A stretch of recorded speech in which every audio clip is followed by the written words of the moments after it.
Sir, कालच्या सभेमध्ये खूप चांगला रिस्पॉन्स जो आहे बघितला की आणि शिवाजी पार्क मैदानात पण बघितला ज्या प्रकारे राज ठाकरे उद्धव ठाकरे त्यांनी प्रेझेंटेशन दाखवलं, काय सांगाल त्या माध्यमातून? एक लक्षात घ्या, काल साधारण लोक विचारत होते, विशेषतः मीडिया, पहा देवेंद्र फडणवीसांनी मुंबईत 50 सभा केल्या, भारतीय जनता पक्ष 100वर सभा करते, एकनाथ शिंदे हेलिकॉप्टर आणि चार्टर घेऊन मुंबई ठाण्यात फिरतायत, हेलिकॉप्टर मुंबई ठाणे. शिवसेना कुठे आहे? राज ठाकरे कुठे आहेत? मी त्यांना एवढंच सांगत होतो, ठाकरेंना 1760 सभा घेण्याची गरज नाही. एक सोनार की और 2 लोहार की. आता 2 लोहार की आहे, एक सोनार की 2 लोहार की. कालची शिवतीर्थावरची सभा ही गेम चेंजर सभा,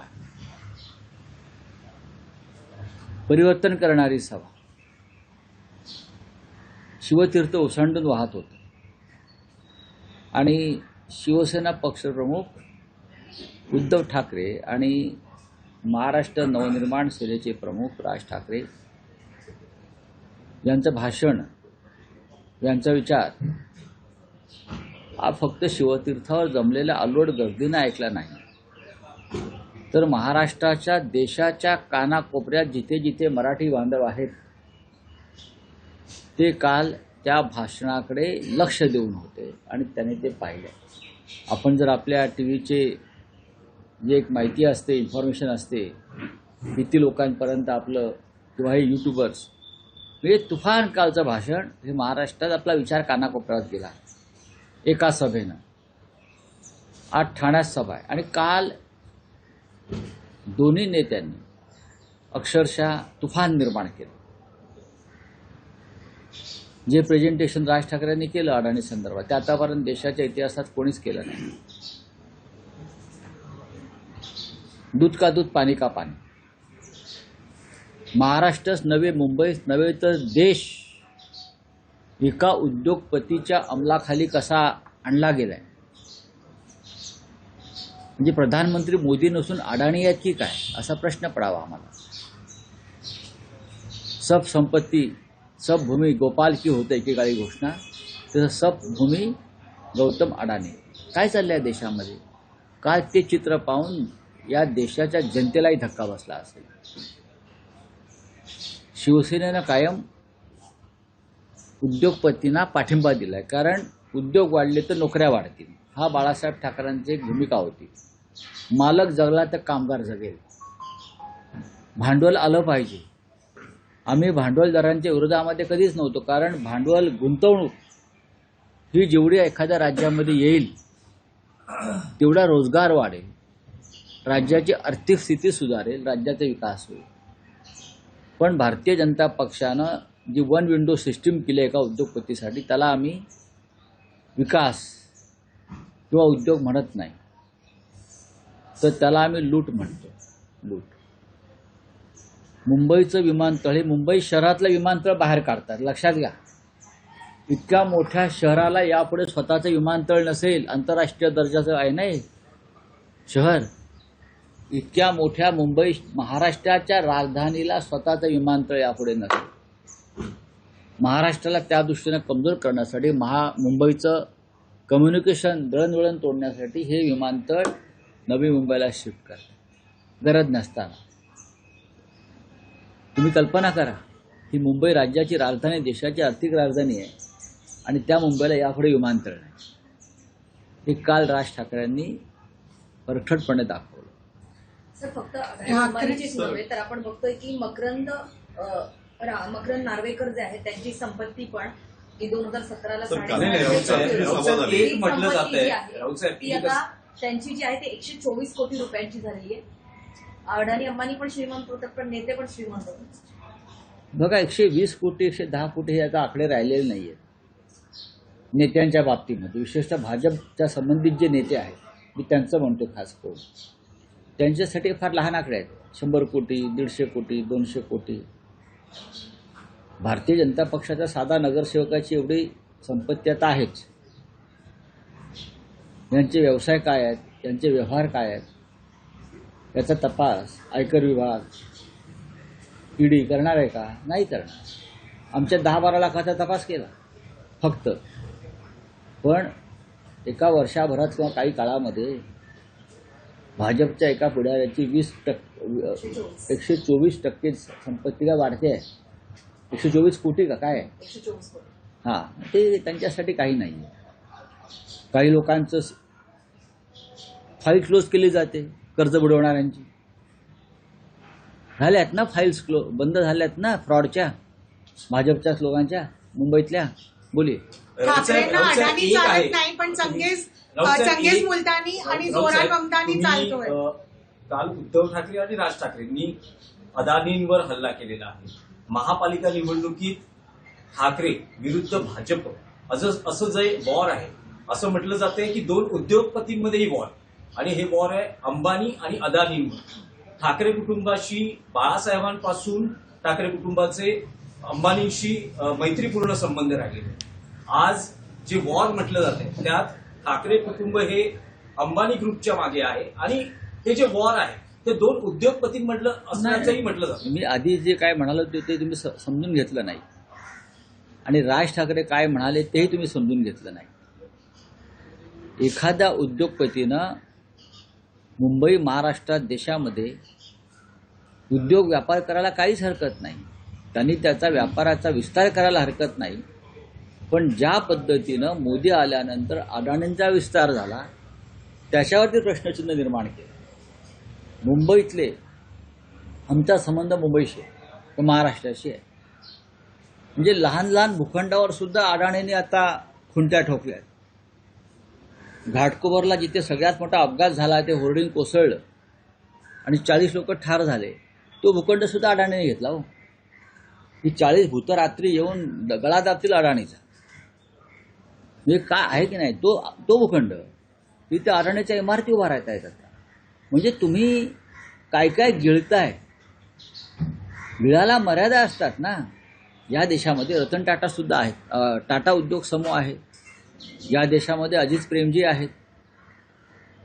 या देशामध्ये बाबा कल्याणी आहेत. या देशामध्ये बिर्ला आहेत. असे असंख्य उद्योग, नारायण मूर्ती, असंख्य उद्योगपती या देशामध्ये आहेत. त्यांनी देशाच्या आर्थिक विकासाला गती दिलेली आहे. महाराष्ट्रामध्ये मोठ्या प्रमाणात उद्योग व्यापार होत आहेत. कधी कोणाविषयी आक्षेप आला नाही. अडाणीच का गेल्या 5 वर्षात, 10 वर्षामध्ये अडाणीच का? कारण अडाणी हा भ्रष्टाचाराचा पोशिंदा आहे, आणि मुंबई आणि महाराष्ट्रावर त्यांचा सगळ्यात जास्त डोळा आहे. म्हणून आमची लढाई आहे. अंबानी काय मुंबई गिळायला बसलेले नाहीत ना. अंबानी इथे राहतात, जगभरामध्ये उद्योग करतात. रिलायन्सनं या मुंबई, महाराष्ट्रातल्या हजारो मराठी तरुणांना रोजगार दिलेला आहे. आमचा संबंध रोजगाराशी आहे. आमचा संबंध मुंबईच्या मोक्याच्या भूखंडावर कोण डोळा ठेवत असेल. मी म्हटलं विमानतळ, या शहरात यापुढे विमानतळ नसणार आहे. मुंबई शहराला न्यूयॉर्कमध्ये विमानतळ नाही, दिल्लीमध्ये विमानतळ नाही. ही कल्पना कशी वाटते तुम्हाला? बेंगलोरमध्ये विमानतळ नाही, हा कशी कल्पना वाटते तुम्हाला? या सगळ्याच्या वर मुंबई शहर आहे.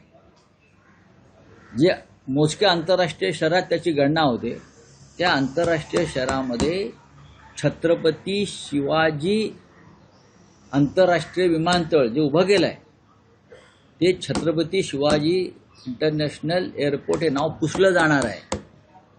हे काल आपण काळजीपूर्वक ऐकायला पाहिजे होतं.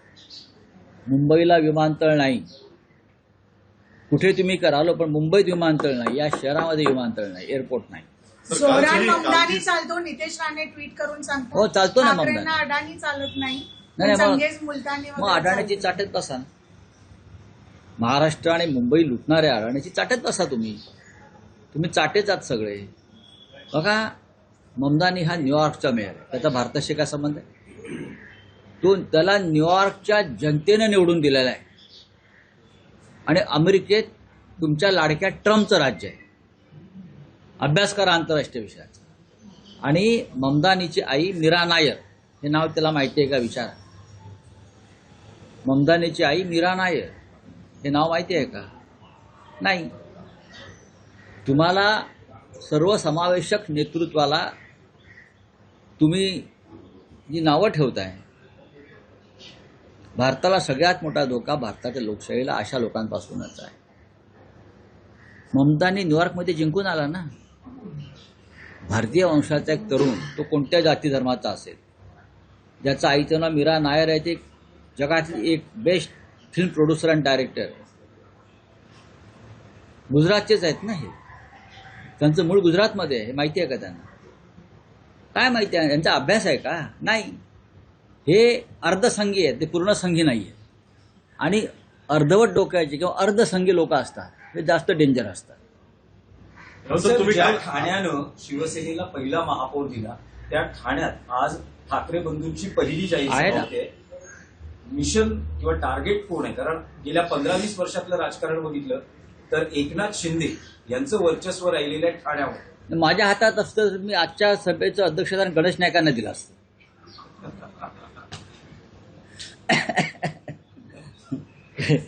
खरं म्हणजे नवी मुंबई ठाण्याचं राजकारण सध्या गणेश नाईक गाजवत आहे.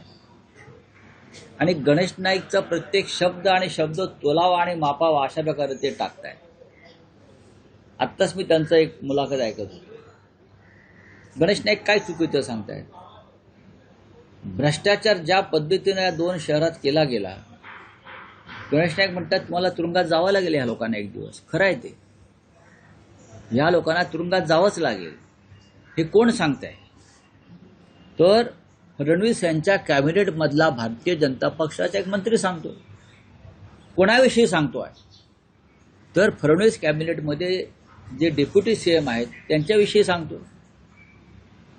फडणवीसांनी गणेश नाईकांना शांत केलंय का? नाही ना. याचा अर्थ गणेश नाईक जे बोलतायत ते फडणवीसांना हवंय तेच बोलतायत. कळलं? लवकरच आम्ही गणेश नाईकांचा नागरी सत्कार करणार आहोत. हा जाहीर नागरी सत्कार असेल का? आणि तो ठाण्यात असेल का? का करू नये? एक माणूस बेधडकपणे काही सत्य सांगतोय, जे आम्ही सांगतो, पण सरकारमध्ये असलेली व्यक्ती सांगते. एक व्यक्ती. कसा भ्रष्टाचार चालू आहे या 2 महानगरपालिकांमध्ये आणि सरकारमध्ये. एक मंत्री उघडपणे बोलतोय, बेधडकपणे बोलतोय, बेपर्वा होऊन बोलतोय. अशा धाडसी माणसाचा गौरव केलाच पाहिजे आणि जनतेने केला पाहिजे. जनतेने केला पाहिजे. मी काय चुकीचं बोलत नाहीये ना. गणेश नाईक जे सांगतायत ते महाराष्ट्रानं ऐकलेलं आहे आणि महाराष्ट्राला पटलेलं आहे. गणेश नाईक जे म्हणतायत ते मला हायकमांडनं परवानगी द्यावी, मी यांचा टांगा पलटी करेन. माझं गणेश नाईकांना असं आव्हान आहे, तुम्ही महाराष्ट्राचे नेते आहात, आपण पूर्वी शिवसेनेमध्ये सुद्धा होता, आपण शरद पवार साहेबांबरोबर सुद्धा काम केलं आहे. भ्रष्टाचारांचा टांगा पलटी करायला हायकमांडची गरज लागत नाही. हे आपला एक अंतरात्मा आपल्याला सांगतो की आपल्याला लढाई केली पाहिजे भ्रष्टाचाराविरुद्ध. गणेश नाईकांनी ती केली पाहिजे. त्यांच्यात ती क्षमता आहे. काल ठाकरे बंधू असं अदानींच्यावरती म्हणाले. टीका केली, मात्र तुमचे मित्रपक्ष असलेले शरद पवारचे राष्ट्रवादी बारामतीमध्ये कशा पायगड्या घातल्या गेल्या. सुप्रेस एकदा म्हणालाय की आमचा तो अदानी भाऊ आहेत. आपण कालच्या सभेवर राऊत बोलू. साहेब, काल ठाकरे बंधू असं म्हणाले की जर आज बाळासाहेब असते तर आम्हाला एकत्र व्यासपीठावर बघून त्यांना आनंद झाला असता. फडणवीस असं म्हणत आहेत जर 2 ठाकरे बंधूंना जर मी एकत्र आणलं असेल तर बाळासाहेबांचे आशीर्वाद मला मिळेल. बघा, फडणवीसांनी स्वतःविषयी फार गैरसमज करून घेऊ नये. ही महाराष्ट्राची गरज होती, मराठी माणसाची गरज होती, इच्छा होती, त्यातून हे घडलंय. देवेंद्र फडणवीसांनी त्यांच्या मंत्रिमंडळामध्ये एकोपा आणावा. जर मग असे मी नायकांचं बोललो, इतर काही गोष्टी आहेत.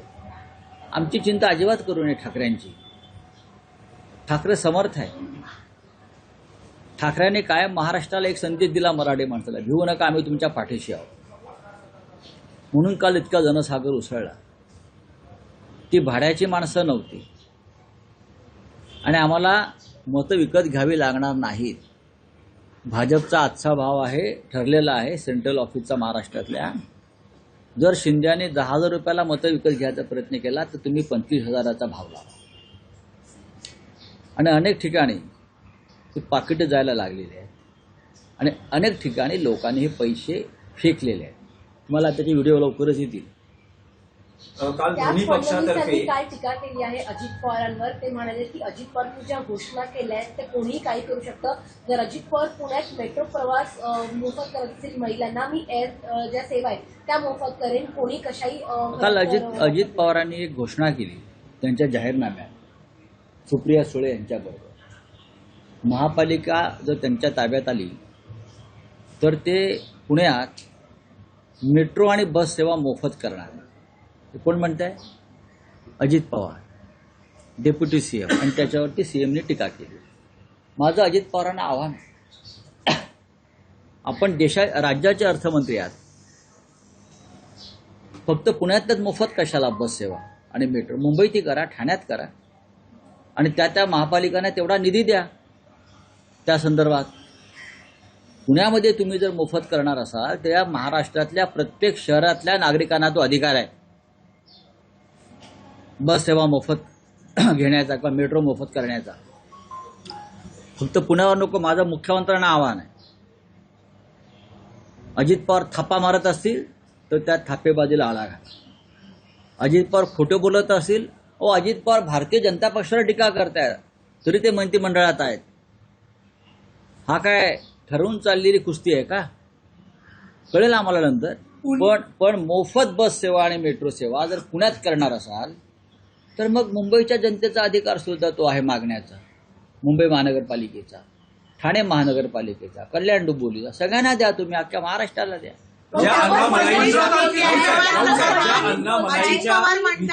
ज्या अण्णामलाईंच्या विधानामुळे मुंबई बाबतीत जे त्यांनी विधान केलं, मोठा वाद निर्माण झाला. शिवसेना, युबीटी असेल किंवा ठाकरे असतील, त्यांनी अटकेची मागणी केलेली आहे. तेच अण्णामलाई असं म्हणतायत की मी या धमकीला घाबरत नाही आणि मी महाराष्ट्रात परत येणार. हो, मग स्वतःला शिवसेना म्हणून घेणारा एकनाथ शिंदे त्याच्यावरती काय म्हणणं आहे? नाही, मला खरोखर समजून घ्यायचं आहे की मुंबई महाराष्ट्राची नाही असं सांगणारा भाजपा नेता पुन्हा पुन्हा आम्हाला धमक्या देतो आहे. राज्याचे मुख्यमंत्री फडणवीस, राज्याचे 2 उपमुख्यमंत्री जे मराठी माणसाचं मीठ खातायत, त्यांची याच्यावर भूमिका काय आम्ही बघू. अशा अण्णा गण्णा मलाई खूप आले आणि गेले बरं का. ती रसमलाई आहे, काल म्हणाले ना राजसाहेब, अशा मलाया खूप खातात. मुंबईत यांना बोलवता आणि वातावरण खराब करतात हे लोक, भाजपचे लोक. ही चाचपणी सुरू आहे मुंबई तोडण्यासाठी. अण्णामलाई काय सांगतो साला भडवा? काय सांगतो अण्णामलाई? मी परत येणार. कोण आहे अण्णामलाई हा? याची अवकात काय आहे या अण्णामलाईची? कोण आहे हा की आम्हाला धमक्या देतो मराठी माणसाला? त्याला त्याच्या राज्यात कोणी विचारत नाही. त्याच्या राज्यात हे भाजपने आमच्यावर फेकलेले मुंगळे आणि डेंगळे आहेत. पुणे जोईन गैरव्यवहार प्रकरणात अजित पवार सांगतायत राज्य निवडणूक आयोगाने असं म्हटलंय की ते निवडणूक मतमोजणी जी आहे ती एकेका सिंगल वॉर्डाची बघू आम्ही. चला.